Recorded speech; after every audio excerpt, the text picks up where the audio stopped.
నమస్తే, welcome to okay TV. నేను మీ బాను.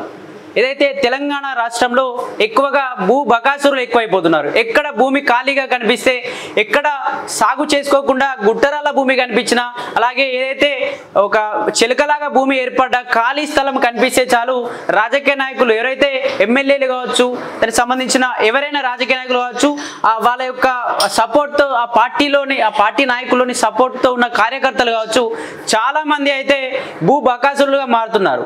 ఎవరైతే వీరికి సంబంధించిన ఖాళీగా భూమి కనిపిస్తే వాళ్ళ ఏదైతే వాళ్ళకి సంబంధించిన అకౌంట్లో వేసేసుకుంటున్నారు. ఇట్లా చాలా భూమి తెలంగాణలో కేసీఆర్ ఏదైతే తెలంగాణ రాష్ట్రం ఏర్పడిన తర్వాత కేసీఆర్ హయాంలో భూములు అయితే కొన్ని కోట్ల విలువనైతే పెరిగింది. ఎక్కడ ఏ భూమి చూసినా కోట్లతో విలువతో ఉంటుంది. దీనికి సంబంధించి ఎక్కడ ఖాళీ గుంట భూమి కనిపించినా కబ్జాలు చేసేస్తున్నారు. ఎవరి పర్మిషన్స్ లేకుండా ఏదైతే దానికి సంబంధించిన రైతులు కావచ్చు, వాళ్ళని ఇబ్బంది పెట్టో ఏదో తక్కువ ధర ఇచ్చో కొనుగోలు చేసి వాళ్ళ ఇష్టారీతిని ఫ్లాట్స్ డిజైన్ చేసుకొని అమ్మేసుకుంటా ఉన్న పరిస్థితి. దీనికి సంబంధించి ఏదైతే ఒక పెద్ద కథనం అయితే వచ్చిందో ఒకసారి తెలుసుకునే ప్రయత్నం చేద్దాం. ఏదైతే రూపాయలు 30 కోట్ల భూమి హాంఫర్ట్, ఏదైతే ఒక భూమి యొక్క రూపాయలు ఎంత అంటే 35 కోట్ల భూమి, అంత విలువ ఉన్న భూమిని హాంఫర్ట్ అంటే కంప్లీట్ గా తినేశారు అని ఒక పెద్ద కథనం అయితే ఉంది. పూర్తిగా తెలుసుకుందాం. ఏది 57 ఎకరాలు తీసుకున్న అప్పటి సొసైటీ ఉద్యోగులకు ఇచ్చింది 50 ఎకరాలకు పైగానే, అక్రమార్కుల గుప్పెట్లో మిగతా 7 ఎకరాలు, ఏదైతే 57 ఎకరాలు అప్పటి సొసైటీ తీసుకుందట. దీనికి సంబంధించి ఉద్యోగులకు ఏదైతే గవర్నమెంట్ ఉద్యోగస్తులు ఎవరైతే ఉంటారో వాళ్ళకు ఫ్లాట్ల రూపంలో 50 ఎకరాలు మాత్రమే ఇచ్చి ఇంకా 7 ఎకరాలను వాళ్ళ గుప్పెట్లోనే పెట్టుకున్నారంట. అంటే ఆ ఎకరాల యొక్క డబ్బులను కూడా వీళ్ళ దగ్గర చెల్లించుకొని వాళ్ళ గుప్పెట్లో పెట్టేసుకున్నారని చెప్పేసి కూడా తెలుస్తా ఉంది. ప్రస్తుతం ఎకరం ధర రూపాయలు 5 కోట్లు, అంటే ఒక 35 కోట్ల భూమి విలువ ఒక ఎకరానికి 5 కోట్లు. అట్లా 57 ఎకరాల భూమిని కొన్ని కోట్లు 35 కోట్ల విలువ ఉన్న భూమిని ఆంఫర్ట్ చేశారు అని ఒక పెద్ద కథనం అయితే వచ్చింది. దీనికి సంబంధించి ఖమ్మం టీఎన్జిఓస్ హౌసింగ్ సొసైటీ భూముల కబ్జా. గతంలోనే 500 మంది సభ్యుల పేరిట ఫ్లాంటింగ్, ఏదైతే ఖమ్మంలోని టీఎన్జిఓస్ హౌసింగ్ సొసైటీలో ఈ కబ్జా జరిగింది అంటే గతంలోని 500 మంది, ఎంతమంది అంటే 500 మంది సభ్యుల పేరిట ఫ్లాట్స్ రూపంలో డిజైన్ చేశారని చెప్తా ఉన్నారు. దీనికి సంబంధించి ఖమ్మం పరిసర ప్రాంతాల్లోని భూములను విపరీతమైన డిమాండ్ పెరిగింది. ఖాళీగా జాగా కనిపిస్తే చాలు భూ బకాసురులు, అక్రమార్కులు అన్యక్రాంతం చేస్తూనే ఉన్నారు. ఏదైతే ఖమ్మం పరిసర ప్రాంతం, ఏదైతే ఉమ్మడి ఖమ్మం ఉందో ఆ ఖమ్మం పరిసర ప్రాంతాల్లో భూములకు డిమాండ్ బాగా పెరిగిపోయింది. అంటే ఒక్కొక్క ఎకరా కొన్ని 5 కోట్లు, దాదాపు 5 కోట్ల విలువ ఉన్న ఒక్కొక్క ఎకరా ఉంది అని చెప్తా ఉన్నారు.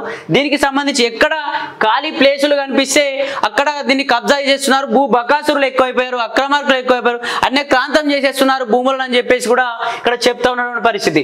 నకిలీ డాక్యుమెంట్లు సృష్టించి మరి లిటిగేషన్ చేస్తున్నారు. కొందరు నేరుగా సొసైటీ భూముల్లో పాగా వేసేందుకు అడ్డదారులు తొక్కుతున్నారు. అంటే ఏం చేస్తున్నారు అంటే నకిలీ డాక్యుమెంట్ సృష్టించి దీనికి వీళ్ళకి సంబంధించిన ఏరియాస్ లో ఎంఆర్ఓ ఆఫీస్ లో ఎంఆర్ఓని డబ్బులకు కొనేసుకొని ఇతనికి సంబంధించిన ఏదైతే భూమి ఉందో ఆ భూమిని ఇతనికి సంబంధించి డాక్యుమెంట్ లేదో సృష్టించి, ఫేక్ డాక్యుమెంట్లు సృష్టించి అతనికి డబ్బులు ఇచ్చేసి అతను ఆ భూమిని గుప్పెట్లో పెట్టేసుకుంటున్నారు. అంటే దీన్ని బట్టి అధికారులు కూడా డబ్బులకు అమ్ముడుపోయి ప్రజలకు అన్యాయం చేస్తున్నారని కూడా దీని ద్వారా తెలుసుకోవచ్చు. ఏదైతే డాక్యుమెంట్ సృష్టించి మరి లిటిగేషన్ చేస్తున్నారు. కొందరు నేరుగా సొసైటీ భూముల్లో పాగా వేసేందుకు అడ్డదారులు తొక్కుతున్నారు. ఏదైతే కొందరు నేరుగా సొసైటీలోని భూములను కబ్జా చేసుకోవడానికి కూడా ఈ భూ బకాసురులు కావచ్చు, అయితే ఇతర పార్టీ నాయకులు కావచ్చు, వాళ్ళు పాగా వేయడానికి కూడా ట్రై చేస్తూ ఉన్నారన్నట్టుగా తెలుస్తా ఉంది. అలాగే ఖమ్మం జిల్లా వెలుగుమట్ల పరిధిలోని టీఎన్జిఓస్ హౌసింగ్ సొసైటీలో ప్రస్తుతం కబ్జాల పర్వం కొనసాగుతోంది. ఎక్కడ అంటే ఖమ్మం జిల్లా వెలుగుమట్ల పరిధిలోని టీఎన్జిఓస్ హౌసింగ్ కాలనీ, ఏదైతే టీఎన్జిఓస్ హౌసింగ్ సొసైటీలో ప్రస్తుతం కబ్జాల పర్వం, అంటే ఆ హౌసింగ్ సొసైటీలో ఉన్న భూమి మొత్తాన్ని కబ్జా చేయాలనే ప్రయత్నాలు జరుగుతూ ఉన్నాయి. ప్లస్ ఇంకొంత భూమిని కూడా కబ్జా చేసేసి వాళ్ళ గుప్పెట్లో పెట్టేసుకున్నారన్నట్టుగా తెలుస్తా ఉంది. దీనికి సంబంధించి 35 కోట్ల విలువైన 7 ఎకరాల సొసైటీ భూమిని ప్రైవేట్ వ్యక్తులకు విక్రయించారని, మరికొంత స్థలాన్ని నగరంలోని కొందరు ఆక్రమించారని ఆరోపణలు వినిపిస్తున్నాయి. ఏదైతే 33 కోట్ల విలువైన 7 ఎకరాల భూమిని ఎంత 35 కోట్ల విలువైన 7 ఎకరాల భూమిని సొసైటీ భూమిని ప్రైవేట్ వ్యక్తులకు విక్రయించారని. ఏదైతే 35 కోట్ల విలువ గల 7 ఎకరాల భూమిని ప్రైవేట్ వ్యక్తులకు, తెలియని వ్యక్తులకు వాళ్ళ ఇష్టానురీతిగా ఫేక్ డాక్యుమెంట్ సృష్టించి వాళ్ళకు కట్టబెట్టారంటే తెలుస్తా ఉంది. మరికొంత స్థలాన్ని నగరంలోని కొందరు ఆక్రమించారన్న ఆరోపణలు వినిపిస్తున్నాయి. ఏదైతే మరికొంత భూమిని, ఏదైతే అమ్మగా మిగిలిన భూమిని మరికొంత స్థలం ఏదైతే ఉందో నగరంలోని కొందరు ఆక్రమించారనే ఆరోపణలు వినిపిస్తున్నాయి. ఆ నగరంలోని ఇతర పార్టీ నాయకులు కావచ్చు, ఏదైతే డబ్బు పలుకుబడి ఎక్కువ ఉన్న వ్యక్తులు కావచ్చు, వాళ్ళు ఆక్రమించినట్టుగా కూడా వినిపిస్తా ఉందని చెప్తా ఉన్నారు.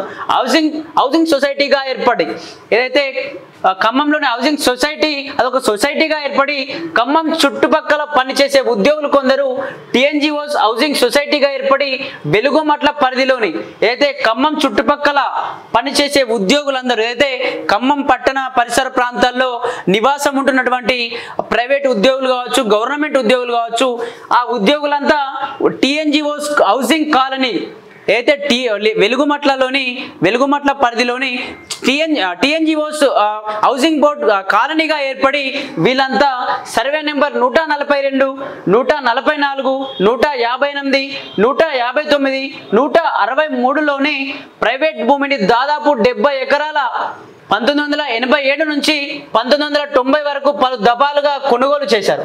ఏదైతే టీఎన్జిఓస్, ఏదైతే ఖమ్మం చుట్టుపక్కల ప్రాంతంలోని కావచ్చు, అలాగే ఖమ్మంలోని వెలుగుమట్ల పరిధి ప్రాంతంలోని ఉద్యోగులందరూ ఒక టీఎన్జిఓస్ హౌసింగ్ సొసైటీగా ఏర్పడి వీళ్ళంతా 142, 144, 158, అలాగే 163, 159 ఏదైతే సర్వే నెంబర్లు ఉన్నాయో ఆ సర్వే నెంబర్లో భూమి దాదాపు 57 ఎకరాల భూమిని 1987 నుంచి 1990 వరకు పలు దఫాలుగా, అంటే 1987 నుంచి 90 వరకు రకరకాలుగా అప్పుడు కొద్దిగా అన్నట్టుగా ఇలా 57 ఎకరాల భూమిని వాళ్ళు కొనుగోలు చేశారు. అంటే అక్రమంగా కొనుగోలు చేశారు, ఫేక్ డాక్యుమెంట్ సృష్టించి కొనుగోలు చేశారు. కొనుగోలు పూర్తయ్యాక 1990లోనే రోడ్లు, గ్రీన్ బెల్ట్ కోసం స్థలాలు తీసి ఆహ్లాదకర వాతావరణంలో ఉండేలా ప్రణాళికలు సిద్ధం చేసుకున్నారు.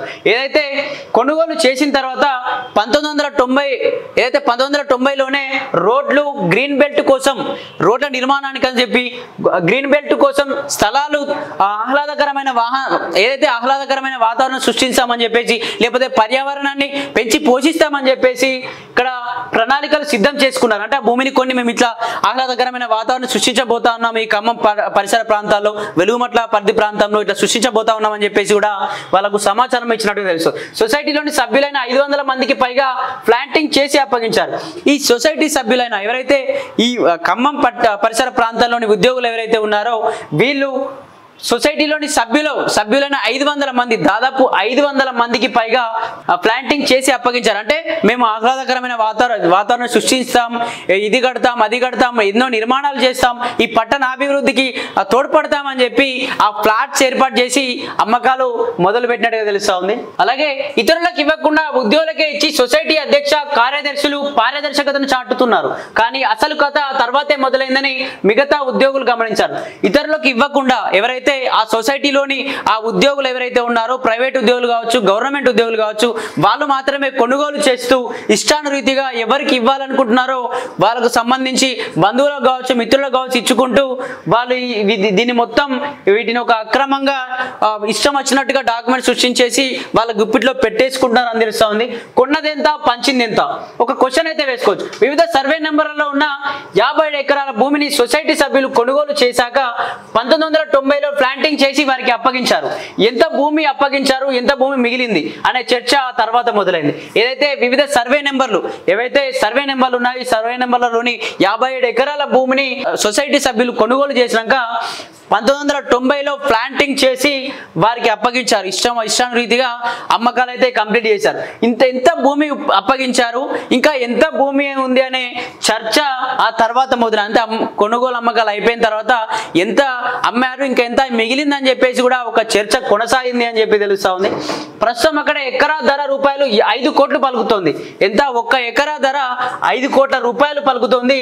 ఈ క్రమంలోనే ఉద్యోగులు కొందరు ఈ విషయంపై దృష్టి సారించాక మొత్తం 57 ఎకరాల్లో 50 ఎకరాలు మాత్రమే ఫ్లాట్స్ చేసి ఉపాధ్యాయులకు అమ్మారని, మిగతా 7 ఎకరాల ప్రైవేట్ వ్యక్తుల పాలైనట్లు ఆరోపణలు ఉన్నాయి. ఏదైతే 57 ఎకరాల భూమి ఏదైతే ఉందో ఒక్కొక్క ఎకరా 5 కోట్లు బలుకుతున్నట్టుగా తెలుస్తుంది.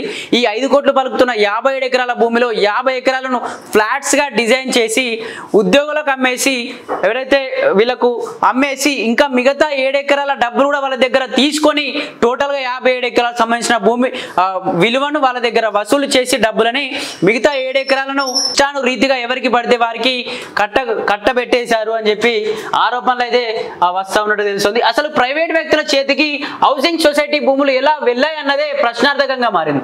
ఏదైతే అసలు ప్రైవేట్ వ్యక్తుల చేతికి హౌసింగ్ సొసైటీ భూములు ఎలా వెళ్ళాయి అన్నదే ఒక ప్రశ్నార్థకంగా మారిందని చెప్తా ఉన్నారు. కొందరు ఉపాధ్యాయులు సొంతగా తమ ఫ్లాట్లను విక్రయించుకుంటే మరికొందరు సొసైటీ వ్యక్తుల నుంచి కొనుగోలు చేసినట్టు చెబుతున్నారు. మరికొందరు ఏకంగా ఖాళీ ఫ్లాట్లను ఆక్రమించుకున్నట్లు అనుభవిస్తున్నారని టాక్. ఏదైతే కొందరు ఉపాధ్యాయులు ఏం చేస్తా ఉన్నారంటే సొంతంగా తమ ఫ్లాట్లు ఏవైతే ఉన్నాయో విక్రయించుకొని మరికొందరు సొసైటీ వ్యక్తులు ఎవరైతే ఉన్నారో వాళ్ళు కొనుగోలు చేస్తున్నారట. అంటే సొసైటీ వ్యక్తుల నుంచి కొనుగోలు చేసి మరికొందరు ఖాళీ ప్లేస్లని, ఎవరైతే ఖాళీ ఫ్లాట్లు మిగిలిన ఫ్లాట్లు ఏవైతే ఉంటాయో వాటిని ఆక్రమించుకొని అనుభవిస్తున్నారు. అంటే ఎట్లాంటి డబ్బులు చెల్లించకుండా ఫ్లాట్లను ఆక్రమించుకొని ఫేక్ డాక్యుమెంట్స్ సృష్టించి ఇట్లా అనుభవిస్తున్నారని చెప్పేసి టాక్ వినిపిస్తా ఉంది అని చెప్తా ఉన్నారు. 7 ఎకరాలు ఏమైనట్టు? ఉపాధ్యాయులకు అప్పగించిన భూమి ఇతరుల పేరిట రిజిస్ట్రేషన్ కావడం ప్రస్తుతం హాట్ టాపిక్ గా అయింది.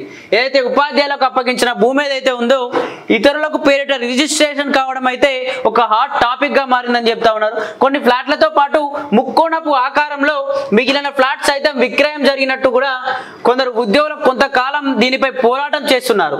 అయితే కొన్ని ఫ్లాట్లలో పాటు ముక్కోణపు ఆకారంలో మిగిలిన ఫ్లాట్లు సైతం విక్రయం జరిగిందని గుర్తించిన కొందరు ఉద్యోగులు కొంతకాలం దీనిపై పోరాటం చేశారు. అంటే ఈ ఫ్లాట్లలో ఇట్లాంటి తప్పిదాలు జరుగుతూ ఉన్నాయని చెప్పి కొందరు గుర్తించి ఆ ఉద్యోగులు ఎవరైతే ఉన్నారో ఓనర్స్ వాళ్ళు గుర్తించి ఉద్యమాలు కూడా చేసినట్టుగా ఇక్కడ తెలుస్తూ ఉంది. అలాగే ఎకరాకు ₹5 కోట్లు విలువ చేసే సుమారు 7 ఎకరాల భూమి ఎవరు విక్రయించారు అన్నది ప్రస్తుతం చర్చనీయాంశంగా మారింది. ఏదైతే 57 ఎకరాలు ఏదైతే ఉందో ఎకరాకు ₹5 కోట్ల విలువ చేసే సుమారు 7 ఎకరాల భూమిని ఎవరు విక్రయించారన్నది, అంటే ఒక్కో ఎకరా 5 కోట్లు అన్నప్పుడు ఇట్లా 7 ఎకరాలు అంటే చాలా డబ్బులు అయితే అవుతాయి.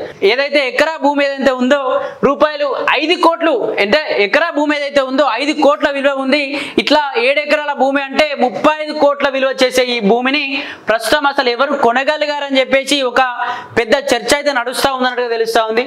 ₹30 కోట్ల మేర అక్రమాలు జరిగినాయి, దీని వెనుక హౌసింగ్ సొసైటీకి చెందిన నాయకుల హస్తం ఉందనేది ఆరోపణలు వినిపిస్తుండగా వాటికి సంబంధించిన ఆధారాలను ఉద్యోగులు సేకరించి ఫిర్యాదులు చేస్తుండటం చర్చనీయాంశంగా మారింది. ఏదైతే 57 ఎకరాల్లో 50 ఎకరాలు ఫ్లాట్స్ గా చేసి అమ్మేసి ఇంకా 7 ఎకరాలను వాళ్ళ గుప్పెట్లో పెట్టుకున్నారు. ఆ 7 ఎకరాల యొక్క విలువ ఒక్కో ఎకరాకి 5 కోట్ల చొప్పున 35 కోట్ల విలువ గల ఈ భూమిని ఏదైతే హౌసింగ్ సొసైటీకి చెందిన కొందరు నాయకులు, ఎవరైతే మెయిన్ హౌసింగ్ బోర్డు కాలనీలో అధ్యక్షులు కావచ్చు, ఇతర ఏదైతే కార్యదర్శి, క్యాషియర్ అని చెప్పేసి కొన్ని పదవులు అయితే ఉంటాయి, వాళ్ళకి సంబంధించిన నాయకులు హస్తం అంటే వాళ్ళ చేతిలో పెట్టుకొని వాటికి సంబంధించిన ఆధారాలను ఉద్యోగులు సేకరించి ఫిర్యాదులు చేస్తుండడం చర్చనీయాంశంగానైతే మారిందని కూడా చెప్పుకోవచ్చు. అక్రమాలలో సరి ఓవైపు భూముల అమ్మకంపై చర్చ నడుస్తుంటే పక్క సర్వే నెంబర్లో కొనుగోలు చేసిన భూ యజమానులు కొందరు టీఎన్జిఓల భూములపై కన్నేసినట్టు తెలిసింది. ఒకవైపు భూముల అమ్మకాలు కొనుగోలు చర్చ నడుస్తూ ఉంటే పక్క సర్వే నెంబర్లు ఏవైతే సర్వే నెంబర్ పక్కన ఇంకా సర్వే నెంబర్లు ఏవైతే ఉంటాయో అవి కొనుగోలు చేసిన భూ యజమానులు కొందరు టీఎన్జిఓల భూములపై కూడా కన్నేసినట్టు తెలుస్తుంది. వీళ్ళే కన్నేశారంటే వీళ్ళపైన భూ యజమానులు వేరే ఇతర భూ యజమానులు కూడా కన్నేశారన్నట్టుగా ఇక్కడ తెలుస్తా ఉంది. ఇక్కడ పూర్తి స్థాయిలో ఇండ్ల నిర్మాణం జరగకపోవడంతో ఆక్రమణల పర్వం యథేచ్ఛగా కొనసాగుతున్నట్లు టాక్. ఇక్కడ పూర్తి స్థాయిలో ఇండ్ల నిర్మాణం ఇంకా ఫ్లాట్స్ అయితే కంప్లీట్ గా అమ్ముడైపోయాయి. దీనికి సంబంధించిన ఇండ్ల నిర్మాణం ఇంకా పూర్తి కాకపోవడం కూడా ఒక ఆ టాపిక్ గా మారిందని చెప్పుకోవచ్చు. ఖమ్మం పట్టణంలో ప్రముఖులుగా పిలువబడుతున్న కొందరి హస్తం ఈ హౌసింగ్ సొసైటీ భూ కబ్జాల్లో ఉందని ఆరోపణలు వినిపిస్తున్నాయి. ఏదైతే ఖమ్మం పట్టణంలోని ప్రముఖులుగా పిలువబడుతున్న, అంటే ఖమ్మం పట్టణంలోని కొందరు మెయిన్ లీడర్ గా పిలువబడుతున్న వ్యక్తులు ఇట్లాంటి వాటికి పాల్పడతా ఉన్నారు, భూ కబ్జాలకు పాల్పడతా ఉన్నారు. ఎక్కడ ఖాళీ స్థలాలు కనిపిస్తే అక్కడ భూ కబ్జాలు చేసుకొని వాళ్ళ గుప్పెట్లో వాళ్ళ జేబుల్లో వేసేసుకుంటున్నారు. వాళ్ళ యొక్క ఏదైతే వాళ్ళ కుటుంబం కోసం కావచ్చు, వాళ్ళ భావి తరాల కోసం కావచ్చు, ఇష్టానురీతిగా పుక్కట్లో వచ్చిన భూములు భూమిని ఏదైతే దానికి సంబంధించిన కొందరు రైతుల దగ్గర భూమిని కూడా తక్కువ ధరకు లాక్కొని కూడా అట్లా పెద్ద ఓ బకాసురులుగా భూమిని మింగేలా ఒక పెద్ద రాక్షసులాగా తయారైపోతా ఉన్నారని చెప్పేసి కూడా ఈ కథనం ద్వారా కూడా తెలుసుకోవాల్సిన అవసరం ఎంతైనా ఉంది.